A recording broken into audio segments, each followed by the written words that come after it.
So hello students, आज हम फिर से लेकर आए हैं झारखंड बोर्ड क्लास 12 फिजिक्स का एमसीक्यू। और आज का चैप्टर है हमारा संधारित्र, ठीक है, जिसे हम कैपेसिटर कहते हैं। और आज का भी ये वीडियो हमारा हिंदी मीडियम में होगा, क्योंकि बहुत से हिंदी मीडियम के स्टूडेंट्स की ये दरकार थी, ये ज़रूरत थी कि हम उनका वीडियो हिंदी में लाएँ। तो स्टार्ट करते हैं। हम पहले क्वेश्चन की बात करते हैं। कह रहा है कि संधारित्र की धारिता C है, तो बताओ इनमें से कौन सा ऑप्शन सही है। ठीक है, ऑप्शन देखते जाओ। संधारित्र के आवेश और विभव से स्वतंत्र होता है। ऑप्शन बी है हमारा 2 है, आवेश पर निर्भर करती है तथा विभव से स्वतंत्र होता है। तीसरा ऑप्शन है संधारित्र की ज्यामितीय संरचना से स्वतंत्र होता है। यह ऑप्शन नंबर 4 है कि संधारित्र की दोनों चालक सतहों के मध्य के परावैद्युत माध्यम से स्वतंत्र होता है। तो हमसे पूछा गया है संधारित्र की धारिता, यानी जिसे हम कहते हैं capacity of a capacitor C. ठीक है, तो हमें पता है कि capacity of a capacitor C की वैल्यू क्या होती है। सी की वैल्यू होती है, इसे हम epsilon not A by D अगर बात करें, ठीक है, हम बात करें किसके लिए, अगर पैरेलल प्लेट कैपेसिटर की बात करें, ठीक है, तो हम की value C equal to epsilon not A by D होती है। तो बताओ ये किस पे डिपेंड करता है। क्या ये कैपेसिटी को हम चाहे तो Q बाई वी भी लिखते हैं, लेकिन यानी जिसको हम Q इक्वल टू सी भी लिखते हैं। ये जो P होता है होता है, ठीक है, ये स्वतंत्र होता है किससे, ये स्वतंत्र होता है चार्ज से और विभव, यानी आवेश और विभव, यानी चार्ज और पोटेंशियल दोनों से ये स्वतंत्र होता है ना, ये यानी ये इंडिपेंडेंट होता है।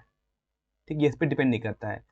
जस्ट ऐसा ही जैसा हम लिखते हैं V equal to I R, ठीक है, तो ये आर वी और आई पे डिपेंड नहीं करता। ठीक है, ये आर वी और आई पे डिपेंड नहीं करता। आर किस पे डिपेंड करता है, आर डिपेंड करता है रो इंटू एल बाई ए पे। ठीक है, उसी तरह हमारा जो कैपेसिटी ऑफ ए कैपेसिटर होता है वो किस पे डिपेंड करता है, एरिया पे और दोनों प्लेट के बीच के डिस्टेंस पे। ठीक है, मान लो अगर ये हमारा कैपेसिटर है तो इनके बीच के प्लेट का डिस्टेंस डी हो गया और एरिया अगर ए है तो देखते हो ऑप्शन क्या लिख रहा है कि संधारित्र की धारिता संधारित्र के आवेश और विभव से स्वतंत्र होता है, यानी इंडिपेंडेंट होता है Q और V से। ठीक है, किससे इंडिपेंडेंट होता है, हमारा Q से इंडिपेंडेंट होता है और विभव से भी इंडिपेंडेंट होता है, यानी स्वतंत्र होता है, यानी ऑप्शन नंबर 1 हमारा सही होगा।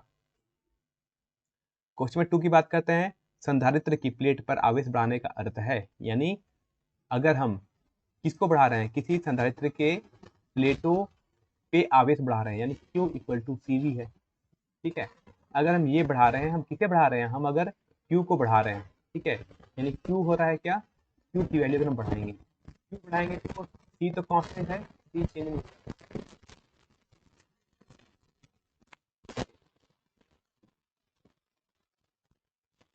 ठीक है, ये क्या होता है, जो C हम कहते हैं कैपेसिटर, ये क्या होता है,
यानी विद्युत ऊर्जा का टैंक। ठीक है, विद्युत ऊर्जा का टैंक टैंक किसे कहा जाता है, यानी किससे हम विद्युत ऊर्जा, ठीक है, जैसे तो वो हम कहते हैं हमेशा कैपेसिटर को, जिसे हम कहते हैं संधारित्र। ठीक है, इसे हम कहते हैं विद्युत ऊर्जा का टैंक। क्यों, क्योंकि इसमें जो इलेक्ट्रिकल एनर्जी होती है, यानी जो विद्युत ऊर्जा जो स्टोर होता है वो किस फॉर्म में होता है, उसको हम लिखते हैं हाफ CV² ना, ये होता है हमारा विद्युत ऊर्जा। और इसको हम किस में स्टोर करते हैं, इसको हम स्टोर करते हैं संधारित्र, जिसका कैपेसिटी C होता है। ठीक है, तो ये बात याद रखना।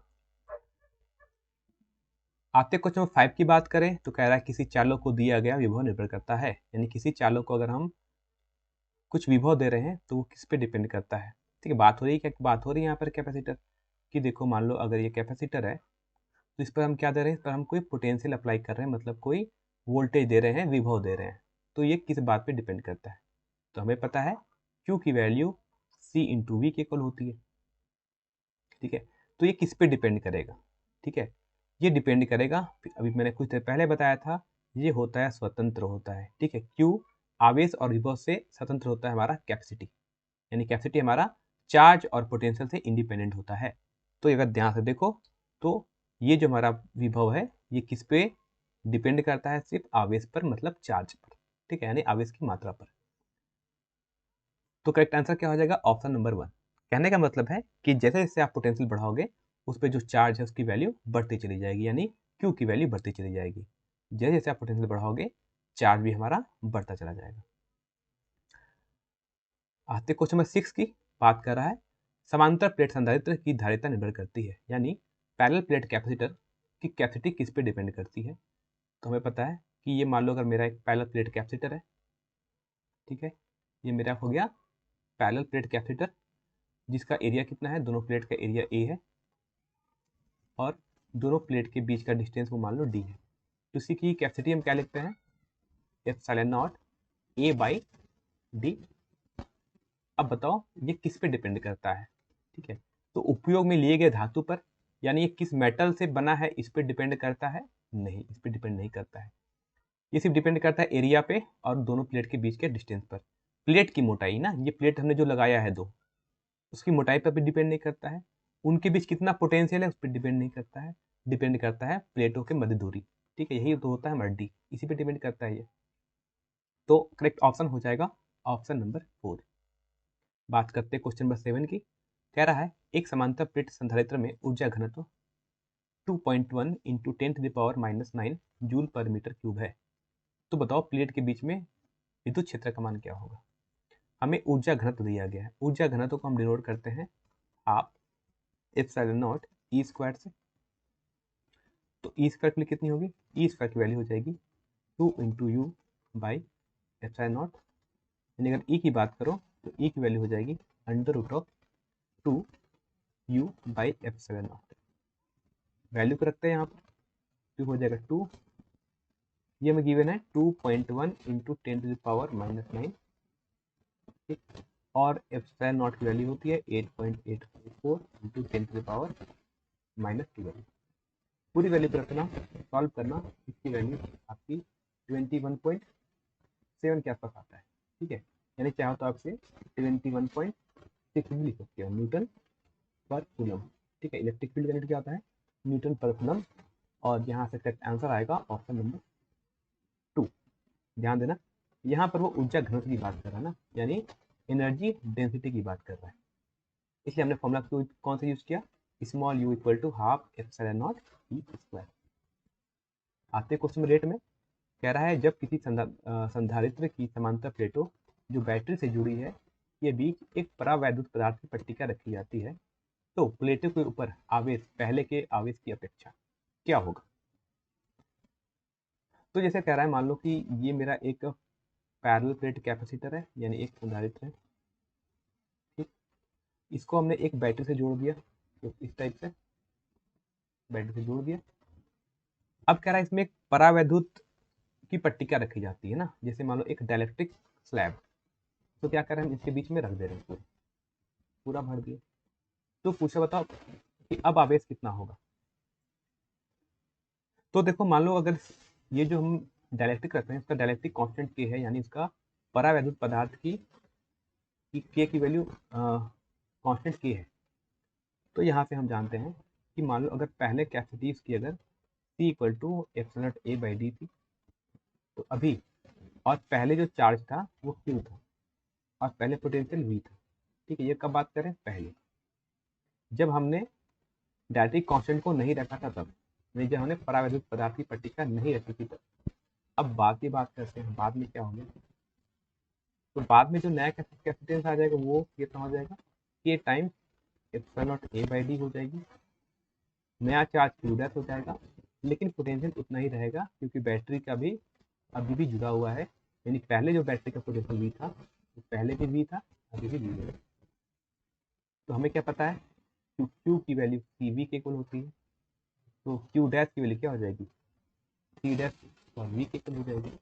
दोनों को डिवाइड कर लो तो चाहे तो क्यू डैश बाई क्यू की वैल्यू सी डैश बाई सी के इक्वल होगी। सी डैश वैल्यू कैलकुलेट करना, सी डैश बाई सी की वैल्यू कैलकुलेट करना, ये हो जाएगा हमारा के times epsilon not A by D divide by epsilon not A by D, से D cancel, epsilon not cancel, value हो जाएगी की। ठीक है, यानी कह सकते हो कि क्यू डैश बाई क्यू की वैल्यू के इक्वल होगी, यानी कह सकते हैं कि नया जो आवेश होगा वो के टाइम्स ऑफ पुराना आवेश के इक्वल हो जाता है। यानी अब जो नया चार्ज है वो पहले चार्ज की अपेक्षा में के टाइम्स बढ़ जाएगा।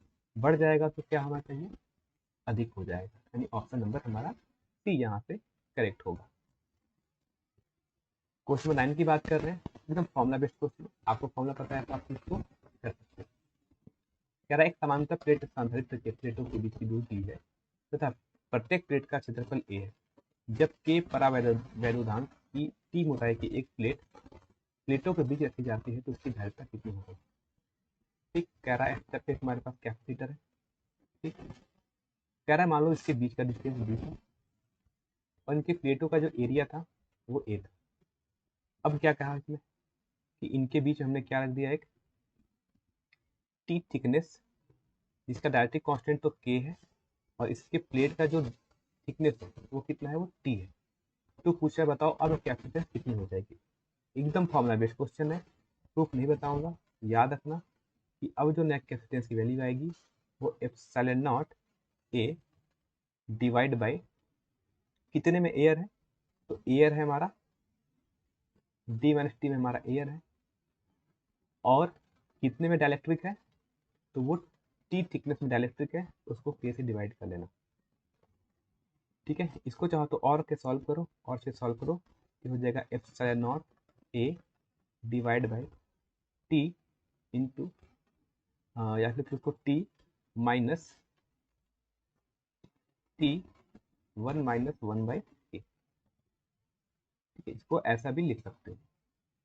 देखना मैंने बस चीज़ों को रीअरेंज किया है, तो हमारा फाइनल टर्म जो है वो कुछ इस टाइप से आएगा। ठीक है, तो यहाँ देखो करेक्ट आंसर क्या होगा, करेक्ट ऑप्शन चेक करना, तो यहाँ से आपको ऑप्शन मिलेगा ऑप्शन नंबर 4। तो अगला क्वेश्चन है क्वेश्चन नंबर 10।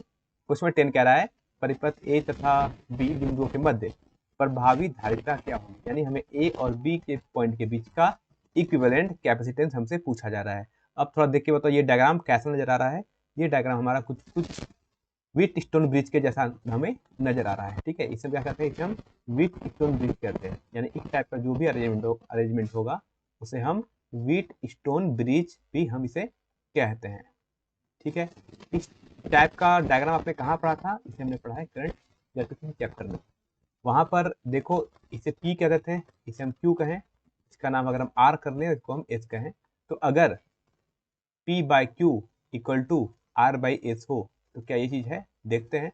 P की वैल्यू भी 6 है, Q की वैल्यू भी 6 है, R की वैल्यू भी 6 है और S की वैल्यू भी 6 है, यानी ये रेशियो क्या हो गया, आपस में इक्वल।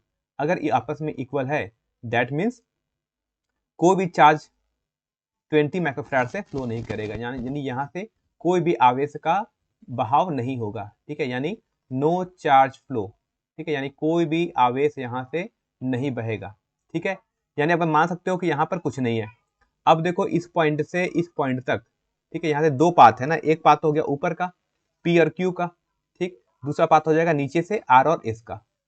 अब बताओ P और Q दोनों 6 माइक्रोफैराड हैं और दोनों आपस में कैसे जुड़े हैं, सीरीज में, मतलब श्रेणी कद में। तो अगर श्रेणी में लगे हुए हैं इस टाइप से, तो बताओ इनका इक्विवेलेंट कैपेसिटेंस कितना होता है, तो इन दोनों का जो इक्विवेलेंट कैपेसिटेंस आएगा वो आ जाएगा हमारा 3 माइक्रोफैराड। ठीक है, कितना हो जाएगा 3 माइक्रोफैराड। ये कैसे आया, ये हो जाएगा टोटल 6 डिवाइड बाई कितने यहाँ पर कैपेसिटेंस लगे हुए 2, तो कितना आ गया 3 माइक्रोफैराड। सिमिलरली जो नीचे में 2 लगा है 6 माइक्रोफैराड, ये भी आपके सीरीज में है, मतलब श्रेणी क्रम में लगे हुए हैं। इनका भी इक्विवेलेंट कितना आ जाएगा, 3 माइक्रोफैराड इनका इक्विवेलेंट कैपेसिटेंस आ जाएगा। यानी अगर हम कंप्यूटर डायग्राम को बनाएं तो ऐसा ही बना सकते हैं। देखो ये पॉइंट ए हो गया, पॉइंट बी हो गया, इसके बीच में ऊपर एक लग गया हमारा 3 माइक्रोफैराड का एक कैपेसिटर, ठीक है। सिमिलरली नीचे से भी एक 3 माइक्रोफैराड का दूसरा कैपेसिटर हमने इसको ऐसे जोड़ दिया, ठीक है। कुछ इस टाइप का डायग्राम बन गया। अब देखो ये दोनों 3 जो हमारा कैपेसिटर है, ठीक है, ये क्या होगा, जब देखो ये आपस में कैसे जुड़े हुए हैं, अब ये आपके जुड़े हुए हैं हमारा पैरेलल में, यानी समांतर में। तो इनका इक्विवेलेंट कितना हो जाएगा, ए और बी का इक्विवेलेंट कितना हो जाएगा, वो सिंपल इन दोनों को ऐड कर लो, 3 + 3 कितना आ जाएगा आपका 6 माइक्रोफैराड, ठीक है। और आपका करेक्ट आंसर हो जाएगा ऑप्शन नंबर 1। क्वेश्चन नंबर 11 की बात कर रहे हैं, लिख रहा है समांतर पट संधारित्र के भीतर आधे भाग में, ठीक है, आधे भाग में के परावैद्युतांक वाला माध्यम प्लेटों के समांतर भरने पर धारिता का मान कितना होगा, जबकि प्रारंभ में वायु माध्यम के लिए धारिता सी हो। ठीक है, कह रहा है कि एक मेरे पास कैपेसिटर है, ठीक है, ये मान लो मेरे पास फुल कैपेसिटर है, पहले का कैपेसिटर है, इनके बीच का डिस्टेंस कितना है, डी है, और एरिया कितना है प्लेट का, वो ए है। तो इसमें जो इसका कैपेसिटेंस है वो epsilon not A by D होगा, क्योंकि पहले क्या रखा था, पहले यहाँ पर क्या फिल था, एयर था। अब क्या कह रहा है कि अभी इसी कैपेसिटर में क्या कर लो, सेम कैपेसिटर है, अब कह रहा है इसके आधे भाग में क्या कर रहा है, तो कह रहा है इसके आधे भाग में प्लेट के समांतर यानी प्लेट के पैरेलल क्या करो, एक डायरेक्ट्रिक कांस्टेंट रख लो, यानी एक परावैद्युतांक रख लो जिसका के वैल्यू है, ठीक। और वो कितना, इसको मैं कितने भाग में भरा है, आधे भाग में, पूरा भाग है डी, ठीक। तो ये भाग कितना हो जाएगा, ये भाग हो गया d/2 और दूसरा भाग भी कितना हो गया d/2, यानी d/2 भाग में हमारा एक डायरेक्ट्रिक रखा हुआ है और d/2 में भी क्या हमारा एयर है, ठीक है। इनका इक्विवेलेंट का हमने फॉर्मूला पढ़ा था, अभी कुछ देर पहले हमने इसका क्वेश्चन सॉल्व किया है कि इनका जो इक्विवेलेंट आता है सी का, उसकी वैल्यू कितनी होती है, वो वैल्यू होती है epsilon not A divide bye D minus T into 1 - 1/k, ठीक है। अब बताओ यहाँ पर t क्या है, तो यहाँ पर जो t की वैल्यू है वो d/2 है, ठीक है। यानी कितने थिकनेस में रखा हुआ है हमारा डायलेक्ट्रिक कांस्टेंट, वो d/2 में रखा हुआ है। तो बस वैल्यू को सब्स्टिट्यूट कर लेते हैं यहाँ पर, तो एप्सिलॉन नॉट ए, ये हो गया d, ये हो गया d/2 इंटू 1 - 1/k, ठीक है। बस क्या करना है, सारे वैल्यू को सॉल्व करना है, सॉल्व करोगे तो वैल्यू हो जाएगी 2 एप्सिलॉन नॉट ए, यहाँ से आ जाएगा d, ठीक है, और ये हो जाएगा d प्लस d/k, ठीक है।